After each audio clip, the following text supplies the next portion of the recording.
শুভ সন্ধ্যা। আপনাদের সাথেই আছে আমি শাকিলা মতিন মৃদুলা। প্রিয় দর্শক শ্রোতা, জ্যৈষ্ঠের এই সন্ধ্যায় সবাইকে আমন্ত্রণ জানাচ্ছি শুভ সন্ধ্যার আজকের আয়োজনে। শুভ সন্ধ্যার আজকের আয়োজনে থাকছে চলতে থাকা প্রদর্শনী, এনটিভি হাইলাইটস এবং কবি, প্রাবন্ধিক ও অনুবাদক কুমার চক্রবর্তীর সঙ্গে আলাপচারিতা। প্রথমেই চলতে থাকা প্রদর্শনী।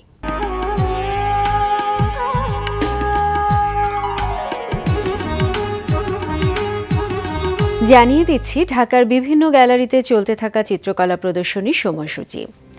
ঢাকা বিশ্ববিদ্যালয়ের চারুকলা অনুষদের জয়নুল গ্যালারিতে প্রদর্শিত হচ্ছে শ্রীবাস বসাক ও উর্মিলা শুক্লার যৌথ প্রদর্শনী পরম্পরা। প্রতিদিন দুপুর 12টা থেকে রাত 8টা এই সময় প্রদর্শনী চলবে 26 মে পর্যন্ত। গুলশান বেঙ্গল আর্ট লাউঞ্জে প্রদর্শিত হচ্ছে শিল্পী আনিসুজ্জামান সোহেলের একক চিত্রকলা প্রদর্শনী অন্তরঙ্গ ভয়। প্রদর্শনী প্রতিদিন দুপুর 12টা থেকে রাত 8টা এই সময়ে চলবে 4 জুন পর্যন্ত। 28 জন প্রথিতযশা শিল্পীর 45টি ছবি নিয়ে উত্তরার গ্যালারি কায়ায় প্রদর্শিত হচ্ছে যুগপূর্তি প্রদর্শনী। প্রতিদিন বেলা 11টা থেকে রাত 8টা এই সময় প্রদর্শনী চলবে 28 মে পর্যন্ত। এবার এনটিভি হাইলাইটস।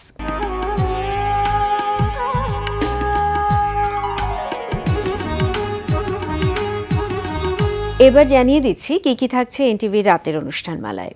রাত 8:20 থাকছে আবুল হায়াতের পরিচালনায় ধারাবাহিক নাটক আকাশের ওপারে আকাশ। ইচ্ছে করছে একটু খালি পায়ে হাঁটি, কতদিন পায়ে মাটি লাগে না। হ্যাঁ হাঁটো না, চলো হাঁটি। মামুনি জুতা খুলো তো, চলো খালি পায়ে হাঁটি। ময়লা লাগবে তো। ময়লা লাগবে না, এখানে কোনো ময়লা নেই। খুল খুল খুল খুল।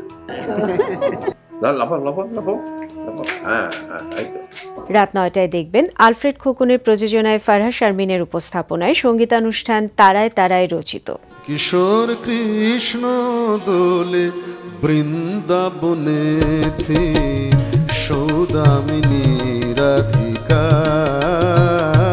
থি সৌদামিনী রাধিকা। রাত 9:40 থাকছে পান্থ শাহরিয়ারের রচনায় নঈম ইমতিয়াজ নেয়ামুলের পরিচালনায় ধারাবাহিক নাটক বাক্সবন্দী। কিন্তু এই মহিলা এমন কেন করলো? আপনার কি মনে হয় কেন করলো? আমি মেয়েদের একদম বুঝতে পারি না। এটা পালিয়ে যাওয়ার খুব সহজ উপায়। না না, আমি সত্যি বলছি। যে ভয়ে আমি সারা রাত ঘুমোতে পারিনি, মণ্ডলের বইয়ের ভেতরেও কিন্তু সেই একই ভয় কাজ করছিল। রাত 11:30টায় দেখবেন শিশির সালমানের পরিচালনায় অনুষ্ঠান অ্যাডভেঞ্চার ম্যান।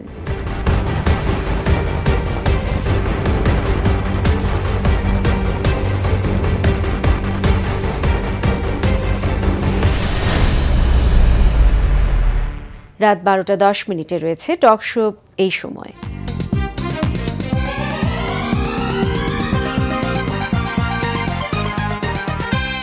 এই ছিল এনটিভি অনুষ্ঠানমালার হাইলাইটস। এরপর আসছি আলাপচারিতায়।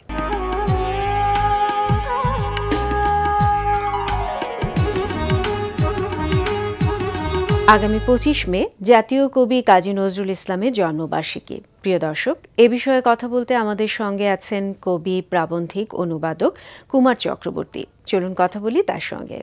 শুভ সন্ধ্যা। শুভ সন্ধ্যা। ভালো আছেন? হ্যাঁ আছি, আপনি ভালো আছেন? ভালো আছি। আপনি একজন কবি এবং 25 মে আমাদের প্রিয় কবি, জাতীয় কবি কাজী নজরুল ইসলামের জন্মজয়ন্তী। একজন কবি হিসেবে কবি নজরুলের প্রতি আপনার শ্রদ্ধাবোধ, ভালো লাগা, ভালোবাসা কোন পর্যায়ে? যেটা দিয়ে আমি আমার কথা শুরু করতে পারি যে ছোটবেলা থেকেই সবাই যেমন নজরুলের প্রতি তাদের একটা ভালোবাসা নিয়েই বেড়ে ওঠে, আমিও সেভাবেই বেড়ে উঠেছি। কিন্তু পরবর্তী সময়ে যখন আমি সাহিত্যের সাথে সংশ্লিষ্ট হই, তখন এই ভালোবাসাটা কিছুটা বিচারমুখীন হয়ে গেছে। অর্থাৎ নজরুলকে, তার সাহিত্যকে, তার জীবনকে, তার যাপনকে এবং তার গানকে, সঙ্গীত যেটা, সেগুলোকে কিভাবে শিল্পের জায়গা থেকে অথবা সংগ্রামের জায়গা থেকে কিভাবে নেওয়া যায় বা কতটুকু সংশ্লিষ্টতা আছে, অনিবার্যতা আছে, সেই বিষয়টার নিরিখে আমি ভেবে তারপরে নজরুলকে আমার ভালো লাগার জায়গায় আমি নিয়েছি। এবং বলে রাখা ভালো যে নজরুল এমন একজন অসাধারণ মানুষ ছিলেন যিনি তার লেখা এবং জীবনযাপনে যে অসাম্প্রদায়িকতা বলুন, মানবতাবাদ বলুন, এটার একেবারে মানে আমি বলবো যে এখনও কোনো বাঙালি এই জায়গায় তাকে ঠেলে অন্য তার জায়গা দখল করার মতো কোনো অবস্থা সৃষ্টি হয়নি। এবং আমরা অনেক সময় বলে থাকি যে আমাদের মানবতাবাদ, আমাদের অসাম্প্রদায়িকতা, আমাদের চেতনার কথা বলে থাকি, এবং সেটা হয়তো বলার সময় আমরা বলে থাকি, কিন্তু জীবন দিয়ে, যাপন দিয়ে এবং সৃষ্টি দিয়ে যে এগুলোকে প্রতিপন্ন করা, হ্যাঁ, সেটা আমার মনে হয় নজরুলের মতো কেউ করতে পারেননি। বলা যায় যে তিনি যা লিখতেন তিনি সেটা ধারণ করতেন, বিশ্বাস করতেন। একেবারেই তার লেখা পুরোটাই তার ভেতরের বিশ্বাস বলুন, ভাবনা বলুন অথবা উপলব্ধি বলুন, তা থেকে বেরিয়ে আসা, এবং এজন্যই তার জীবন এবং সৃষ্টি এ দুটো একেবারে অনন্য হয়ে আছে। কোন একটিকে জানতে গেলে আরেকটাকে জানতে হয়। নজরুলের কোনো গানকে বা কোনো একটি কবিতাকে বা কোনো একটি উপন্যাসকে যদি আপনি বুঝতে চান তাহলে নজরুলকে বুঝতে হবে। আবার নজরুলকে যদি বুঝতে চান তাহলে তার গানকে বুঝতে হবে, তার কবিতাকে বুঝতে হবে।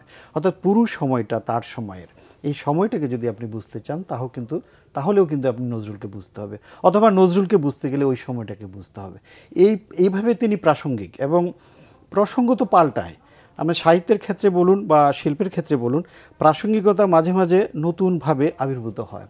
এইভাবেই কিন্তু নবায়িত হচ্ছেন নজরুল, নবায়িত হচ্ছেন কবিতায়, তার গানে এবং চেতনায়। এবং আমরা বর্তমানে যে আপনার একটি বহুত্ববাদী সমাজের বা রাষ্ট্রের যে স্বপ্ন দেখি, সে বিষয়গুলো নজরুলই কিন্তু প্রথম দেখিয়েছেন, যে কি করে বহুমুখী ভাবনা, বহুমুখিতা নিয়ে, সামাজিক বহুমুখিতা বা রাষ্ট্রিক বহুমুখিতা, শৈল্পিক বহুমুখিতা নিয়ে একসাথে বসবাস করা যায়।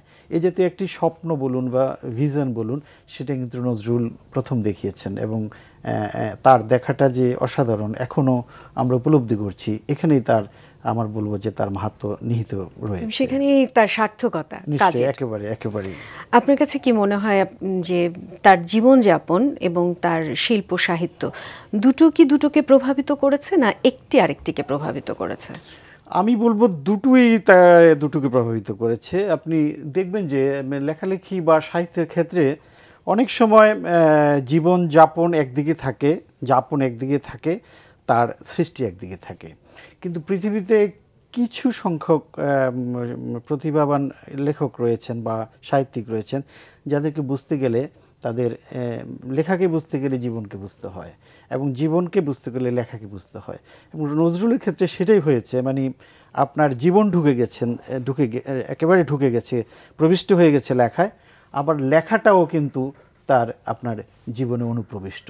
মানে এভাবে একটি মানে পারস্পরিক একটি আপনার সহগামিতা বলুন বা অনুপ্রবিষ্টতা বলুন নজরুলের ভেতরে ছিল। এবং আপনি ভালো করে জানেন যে যখন নজরুল কবিতা লেখা শুরু করেন, তখন কিন্তু সারা বিশ্বে কবিতা লেখার আঙ্গিক পাল্টে গিয়েছিল, ভাবনা পাল্টে গিয়েছিল। কিন্তু নজরুল আমাদের প্রথাগত যে গীতি কবিতার ধারা, সেটাকে অক্ষুণ্ণ রেখেই কিন্তু তার বিষয় এবং তার বিষয়বস্তু বা তার আঙ্গিকের জায়গায় কিছু না কিছু ক্ষেত্রে নতুনত্বকে আমন্ত্রণ জানিয়েছিলেন এবং নতুন কিছু ঘটাতে পেরেছিলেন।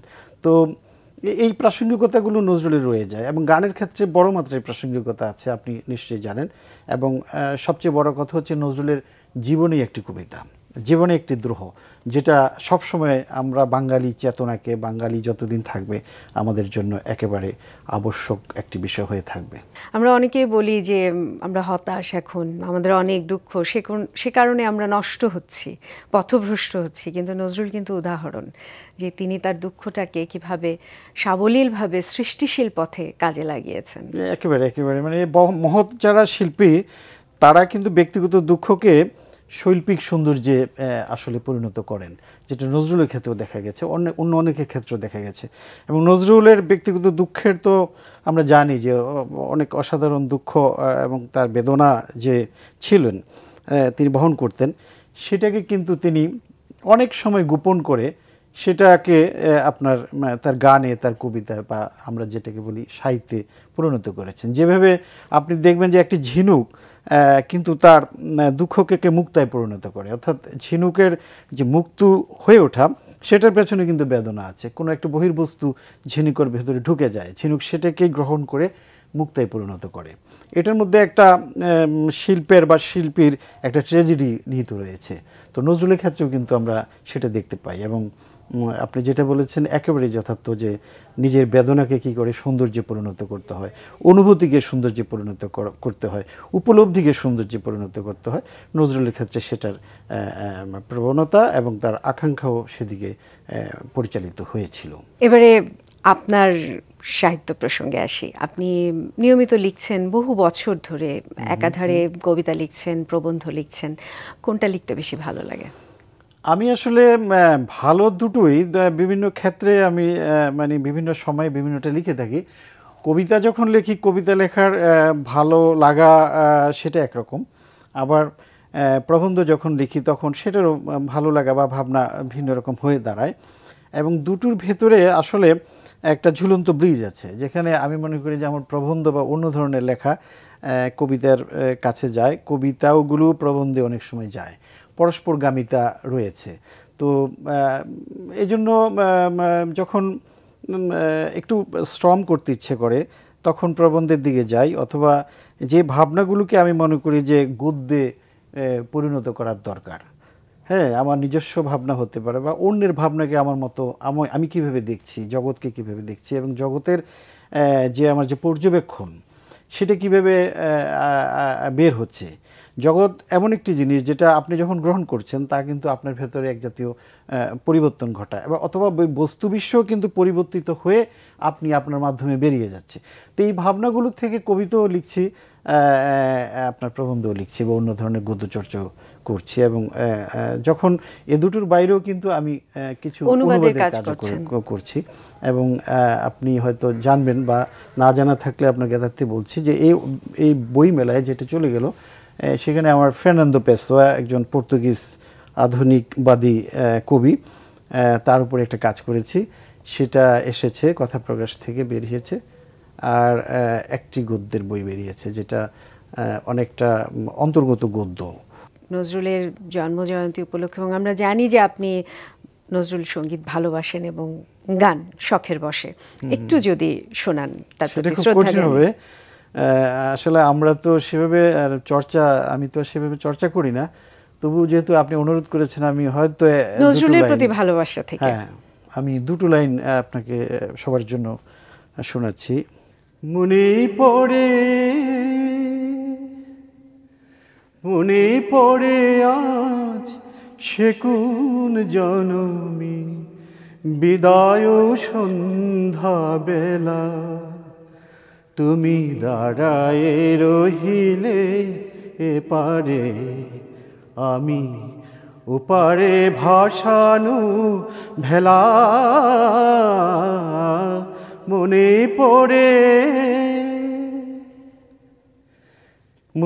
পড়ে আজ সে কোন জনমী, বিদায় সন্ধ্যা বেলা, তুমি দাঁড়ায়ে রহিলে ওপারে, আমি এপারে ভাসানু ভেলা। মনে পড়ে। বাহ, আপনাকে অনেক অনেক ধন্যবাদ। আপনাকেও ধন্যবাদ, এবং এনটিভির কর্তৃপক্ষকে আমার অনেক অনেক ধন্যবাদ এবং কৃতজ্ঞতা। ধন্যবাদ। প্রিয় দর্শক, কথায় কথায় আমরাও চলে এসেছি অনুষ্ঠানের শেষ প্রান্তে। আমাদের সঙ্গে যোগাযোগের ঠিকানা প্রযোজক শুভ সন্ধ্যা, এনটিভি বিএসসিসি ভবন, 7 তলা 102 কাজী নজরুল ইসলাম এভিনিউ, কারওয়ান বাজার, ঢাকা 1215। আমাদের ইমেল অ্যাড্রেস shubhosandha@ntvbd.com। প্রিয় দর্শক, এনটিভিতে সম্প্রচারিত সংবাদ ও অন্যান্য সকল অনুষ্ঠান দেখতে লগ ইন করুন www.ntvbd.com। সবাই ভালো থাকুন, নিরাপদে থাকুন। শুভ সন্ধ্যা।